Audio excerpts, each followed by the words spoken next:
Ganito lang mga idol ang wiring connection kung paano mag-install ng automatic transfer switch.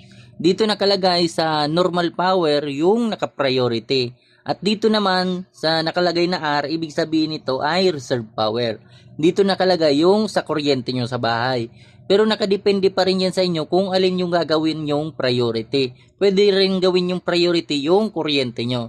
Pero kung malaki naman yung solar setup nyo sa bahay, ay mas maganda gawing priority yung solar. Kapag nalobat lang yung solar, saka lang siya lilipat sa kuryente.